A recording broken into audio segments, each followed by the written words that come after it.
G'day and welcome to the first episode of Down Under Sports for 2020. I'm your host, Christopher Spreezy, and I'm joined with Andrew Theo. How are you, mate? Good to have you back, mate. It's been a bit of a break, and I feel recharged. I feel ready to go. How about you? I feel the same. I mean, it's been a good long 4 or 5 weeks since our last episode, but You know what? Recharged, ready to go, ready to bring on 2020. Nice. What did you get up to over the holiday break? Oh, I just went away, went to a few beaches in the 1 or 2 good days that we had this year in terms of the weather, but it's Melbourne for you though. It's always going to be a hot day, a cold day, snowing, hailing. It's just you never know what you're going to get. If you don't like Melbourne's weather, wait 10 minutes. Yeah, that's an understatement. That's for our international viewers out there. That's an understatement of the millennium. That's it. All right, shall we get into it? Let's get into it. All right. Well, look, I think you probably don't want to talk about this first, but I think we should definitely go back a week or so and talk about the game at Anfield, Liverpool versus Manchester United. I want to hear your thoughts, and I want to hear them now. Why? I mean, that's old news. Let's talk about something more. Let's talk about something more recent. I think it would be rude not to, because I'm a Liverpool man, you're a Manchester United man, and I think our viewers out there would love to hear your thoughts on how beautiful this game went. What's there to discuss, Andrew? I remember just watching it with you in your lounge room over there, just behind us, and look, you should have been up 4-0 at half time. And that just goes to show just how good we have been and how poor you guys have been. It was a shocker of the game. I mean, even that goal that was a foul. Remember that goal? Yeah, the Van Dijk foul. Yeah, that's the one. And we're just in shambles. We have the defense doesn't know what they're doing. De Gea's thinking about his 300k a week. I don't know what to say. But look, we had our chances too. It was 1-0 until like the 90th minute. We had a few clear-cut chances. We should have buried them. A few Manchester United fans are saying that they're very impressed with your performance and the fact that you kept it 1-0 throughout the whole game. But I don't know if you're like that, but you're not that deluded. Like for a United fan to say that we're happy to be in the game for most of it, just goes to show where we are at the moment. Yeah, it goes to show how far United have fallen, really. And how high Liverpool have risen, and the 30 points difference between the two teams at the moment. Really, 30 points? At the moment, Did you have to, I'm already hurting. Did you have to stab me some more? Well, here's another stat. We're versing Wolves tomorrow, and it could be 33 to even up the games. Yeah, it could be, unless they keep losing. So what's the point of even playing? Let's just give the title to you guys already. Wait a few months and start the new season. I mean, what's there to play for? Oh, I mean, Chelsea. Top four is all you got. I understand that. Chelsea keep losing too. United have a chance to get back into the top 4, and we just don't take our chances, which I'm sure we'll talk about a bit later on in the show. But I just think this is the most weak, and not weak per se, because you guys are playing so well. I just think it's the most boring season. We know the outcome. We knew the outcome back in November. What's going to happen, and for me, past seasons of the Premier League, you never quite knew who was going to win the title until the final week, even final 2 weeks. In some cases, 2012, the final kick of the season, literally. Yeah, that's what you want. That's what we want in the season. And I know it's hard for me to admit because we're finally, as Liverpool supporters, here, but it's actually been quite the boring season. It has. It's been so dominant. It's been so obvious what's going to happen from probably month 2. Mm-hmm. But let's not take it the wrong way. I'm enjoying this. But there's no entertainment. Well, everything comes in circles, isn't that right, Andrew? I mean, we had our dominance. You guys were nowhere to be seen, and then everything comes full circle. But once again, we will come back and be title contenders in a few years. But you guys just have to lap it up and enjoy it, and because it's not going to last forever. Nothing lasts forever. Well, I hope it does last a couple of years, and first and foremost, I hope it happens this year. Like you said, we will move on into the most recent loss that you guys had, because we don't want to talk about all the other losses. But before we get on to that, since March 10, I saw this on the internet, Manchester United have dropped 57 points, and Liverpool have dropped 2. That is just another indicator of where we are at the moment, and another thing for me to brag about, another thing for you to sit there and just look quite speechless. Yeah, look, I'm numb. I mean, what can you say? I mean, do you want me to go on a massive rant or something? Because I'm not. Yeah. I know where we stand. We lost 2-0 to Burnley. Does your stance change on Ole Gunnar Solskjaer? Of course, it doesn't change, Andrew. Nothing changes. I mean, we're just shit, and for some reason we pay 50 million for Fred, but we don't want to give Sporting 65 million they want for Bruno Fernandes. I know he was a target for us last summer, and there was reports the deal was done or getting close, and we need to get him because we have no midfield. Rashford's out for 3 months. I think just rest him until the next season. There's no point to rush him back because back injuries are a serious injury. And look, we're in shambles, and I really don't know what to say. Let's talk about Manchester United versus Burnley then. That's what we were just talking about. Well, what was your thoughts on the game? Well, I just gave you my thoughts. You gave me your thoughts on the club, but I want to hear the thoughts on the game. Well, shit.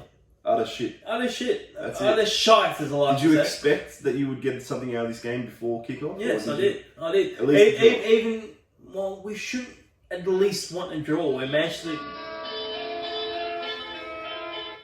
Yeah, hi, Mum. I'll call you back. I'm just doing a podcast. Alright, cheers. Yeah, I am. Yeah, what's up? Hi, Thea. Yeah. Oh, I'm just in the middle of the podcast right now. Alright, sorry. Yeah, cheers. Sorry about that, guys. I forgot what I was saying. Did I want anything from the game? Shall we continue? Yeah, why not? Yeah. These things happen. These things happen. Emergencies happen, but you move on, you keep it moving, you take the L and keep it moving. Of course, I expected something out of the game, Andrew, because it's Burnley at Old Trafford. Even with Rashford down, you would think, Martial will step up, other players will step up, but we don't have anyone else really. I don't know. We need a new striker. I'm sure we're going to talk about that a bit later on the show, but. Just really disappointing. The best thing about today's game, it was at 7 o'clock in the morning for us here in Melbourne, the best thing about today's game was the supporters standing up and voicing their displeasure and concerns with the board and the Glazers and Ed Woodward. That was the best thing for me for today. Everything else was just utter shambles, and there's not much to say. We lost 2-0 to Burnley. Well, the fans are saying that it's time to go. The fans are saying this, the fans are saying that, but word got out just recently that the board is going to be there till the end, and Ole Gunnar Solskjaer is going to be backed. So yeah, he's going to be back. Why is he going to be back, Andrew? Because he's the yes man. He's the puppet. Whatever the Glazers say he does, is and he's got the nice guy image, but it's simply not good enough. He's a manager that hasn't proven himself. And look, sure, he went on that run of 9-10 games last season when he was first appointed, but it just doesn't have the credentials to be manager of Man United. Poch is out there, still waiting for a club. I just don't know what we're doing. Is he waiting for Real Madrid? I don't know. They've been competitive in La Liga. Barca just got a new manager, which we'll talk about later. But I just don't know why we're waiting to sign Poch. I think what's the point in waiting? Hopefully we'll get him in the summer, but. It's really desperate times right now, and I really have nothing more to say than we're just in utter shambles. Do you know what frustrates me even more? If I was going to be talking as a Manchester United fan, what would frustrate you is what I'm trying to say, is the fact that Chelsea and Arsenal, you'd say, are your biggest competitors for that top four spot. Maybe not Arsenal now, but definitely Chelsea. And you see Chelsea struggling against an Arsenal side a couple of days ago. You got two clowns in defence as Mustafi and David Luiz, who, I don't know if I've seen anything worse in the last 5 years, where one completely just gives the ball to the striker, and then the other, David Luiz, just hacks him down in the box. And you've got two clowns in the back of the defence there, which is the Arsenal team, which clearly explains why they're in the struggles that they are right now. And Chelsea can't even get 3 points against them, despite playing against 10 men. So if it's your chance, to take the top four, now is your chance, and yet you can't even get a point against Burnley. The top four's there for the taking, and that's frustrating. It's just we just don't capitalise on other people's mistakes and faults, and what can you do? We just wait for the season to be over. Hopefully we get in top four. I don't see how. Yeah. But you hope for the best. But for me, it's not an easy rebuild. It's going to take years, 5-6 years. I don't think we're going to be competitive next season, even if we do get Poch. We need to get rid of all the dead weight, and we need to sign 5 or 6 players. You just need Poch. That's all you need. Yeah, he'll help. He'll help, and I just want to move on from this topic because I'm getting really frustrated. Shall we talk about transfer rumours? Sure. All right. Well, You started off then. So about 6 to 8 months ago, I got word of Liverpool signing an agreement with Nike, and it just got released, officially released a few weeks ago. Yeah. But I knew this was coming for about 8 to 10 months. Let's just put it that way. There's a big rumor coming out about Kylian Mbappe coming to Liverpool, and it's got some weight to it, Andrew, because Ronaldo's he's a world class player, but he's on the decline now. I mean, he's 34, 35, whatever he is, and Kylian Mbappe is the face of Nike football. So there's a strong rumor that with Liverpool's pending Nike kit deal, they're going to sign Kylian Mbappe. Do you see that happening? Because you know what? I think it's a possibility. I won't rule it out completely. I'll say it's a very, very slim chance. But you say Mbappe is on the wish list. I think he's on every club's wish list. He's the player that you want. He's the 20, 21-year-old, the future, already taking the world by storm. Yeah. And I remember a couple of weeks ago when we had our last episode, we asked about the future. Yeah. And all three of us said Kylian Mbappe is the top of that list. I'd love him. Don't get me wrong. It'd be amazing. It'd be a dream, but I don't see it happening. Well, this Nike deal is, record breaking in terms of how much money is involved and given to the club, and I think for that money they will spend. PSG want something outrageous like 300 million, and they have every right to demand that because he's in a few years he'll be the best player in the world. Yeah. I think he's third behind Messi and Ronaldo right now. Yeah. I think he's that good. And he's so young, and he's marketable, and he's the poster boy of Nike, really, pretty much after Ronaldo. Well, look, until you mentioned the whole Nike thing, I didn't even think that, the club being Nike-based and him being Nike signed, has any influence. But now that you talk about it, it actually makes sense. But yeah, definitely. I think we don't necessarily buy big players. We haven't really ever, in the last 3 or 4 years, Klopp probably never has. He's always grown them. Yeah. I don't think he'd be able to afford his wages. So we probably got enough money to get one big player, but I think Klopp would rather buy 5 or 6, But Liverpool are a big club. I mean, they're one of the biggest clubs in the world, and they do have major sponsorship deals, and they do have money, especially winning the league, winning the Champions League.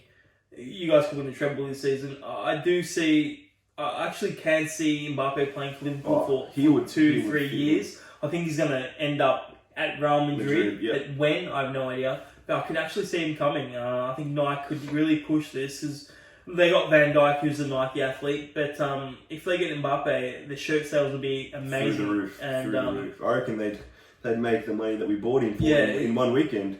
I won't go one weekend.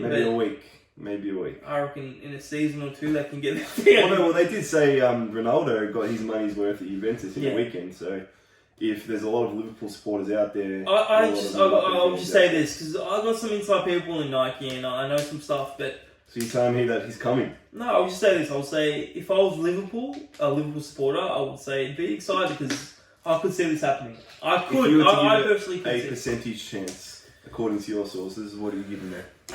Get me excited. Anything over 40%. I do have some sources with Nike. I'm not going to lie.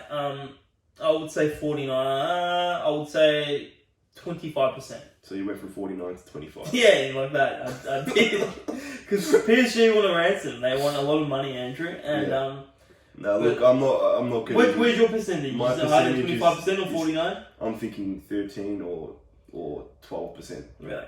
You could have just rounded off and said 10%. But each their own. Sure. Look, you went from 49 to 25, so each. The more I thought about it, I fixed the odds a bit. All right, shall we talk about Cavani and PSG? I mean, what's there to talk about? He wants out. His preferred destination is Atletico. I feel like I'm just on ESPN press pass the way I'm just rolling out all the facts.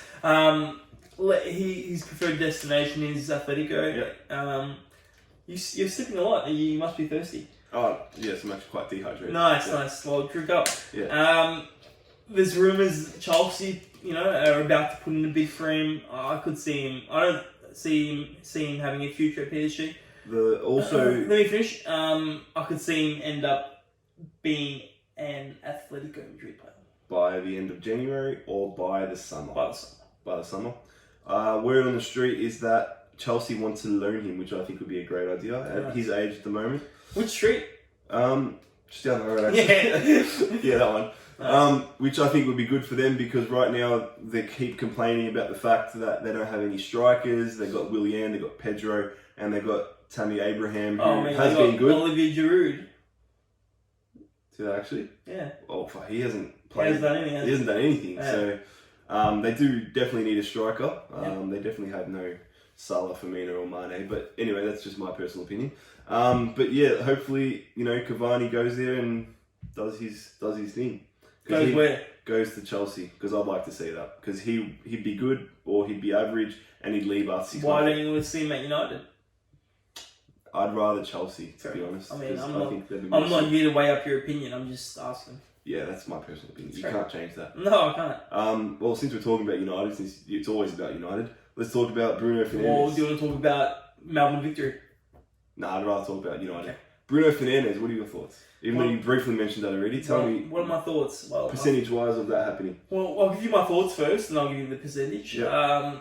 Can I drink some water? Can you? Yeah, sure. I mean, I'm not gonna stop you. Keep talking. Yeah, I'll rather you finish.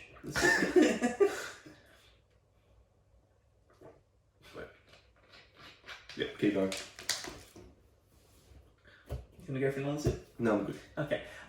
Basically, we all met to sign in the summer. Sporting wants more money. We're tight asses. We don't want to give the money, but we give 50 million for Fred. Don't ask. I have no idea. Strong reports. Last week, the week before that, he was in. It was about to happen. Never did. That's a story we've all heard before with United and their big signings like Neymar and Bale and all that. So, what do you believe these days? And it never did. So here's the thing: until I see him holding that United shirt, exactly, I'm not going to believe Diddley squad. Diddley squad, nothing. Diddley squad. Yeah, not Diddley. I mean, we can say Diddley if you want, but this still has to be done. We have our midfield and our strikers are just with Rashford going out. Martial's very hot and cold. When he's on, he's on. He's injured, very injury prone. We need midfielders because Mata and they're all aging. Yeah. I was just about to ask you, where's your priority? Like, you've got weaknesses everywhere. Where do you need to sign first? What's your first signing in an ideal world? Attacking midfielder. Bruno Fernandes. Yeah. Yeah. And then we need another striker. My dream would be to get, Sancho, but that's not going to happen. Who wants to come to a club without Champions League? And that's what I was going to say to you before. You don't make Champions League. Good luck. That's why you should be pushing for that top four spot. That's what I said before, Andrew. I could see this being a very slow rebuild and it taking 5 to 6 years. Who knows? I might not even have a kid by then. Or the next time we Stranger things have happened, right? Sure. I mean, let's just put it that way. But but yeah, look, this still needs to be done. I hope it gets done. Will it get done with United's board and whatnot? Probably not. Yeah. But I just personally hope it's done. Man United have drained all my happiness that I used to have watching the club play, and it's just look at me. I feel numb. I feel like you can punch me right in the scrotum and I won't feel anything. I'll just be numb. I won't do that on live television. I don't think it's television. I think it's a podcast. Video. Yeah. Alright, shall we move on? Sure. So Barcelona finally sacked Valverde. You mean Valverde? That's what I wanted to hear. Well, here's the thing, Andrew. I'm going to get a bit more lively now because we're not talking about United anymore. That's it. There was a thing, we were talking about who's going to get sacked first, Oli or Valverde.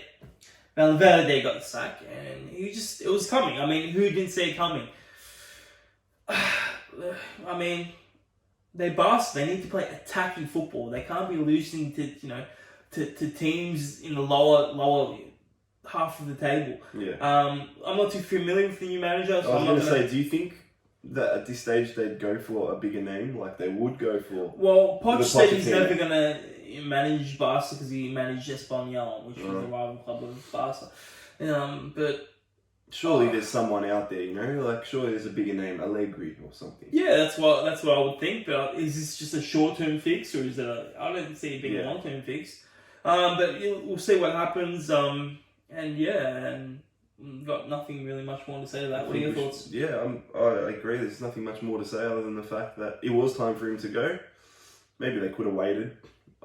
Look, I'm a bit 50-50 on this one because I think that they weren't doing exactly poorly because they're still quite up there in the top. They're equal, like neck and neck with Real Madrid all the way through. It's not like they needed an instant reaction. At the end of the day, they just want to win the Champions League, right? So it's too early to call that. Good on them. They sacked him. He wasn't doing the best. Time to go. Not time to go. Let's see how this new guy goes. Nice. Do you know the new guy's name? No. I don't either.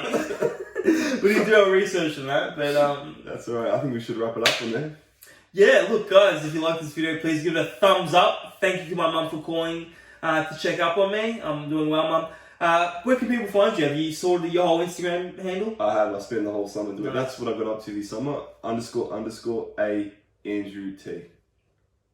Easy as that. Nice. __ Andrew T. Nice. If you follow me on Instagram, Christopher Spreezy. Just give me a second.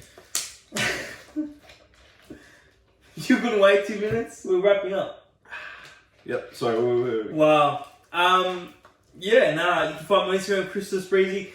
You can find us on Instagram, D.U.S Sports. Please follow us on Instagram, guys. It's been great to be back. Andrew, any thoughts for the year coming up? I'm excited for 2020. This will be the year where I can finally talk about a Liverpool title. I am that confident, and That is true. my favourite show of the year will definitely be probably around March 2020. Your favourite show will be around... because that will be the season where that will be the episode where we've officially won the league. Cool. I'm calling it. I think that's pretty much it. Yeah, guys, we'll see you all next week. That's it.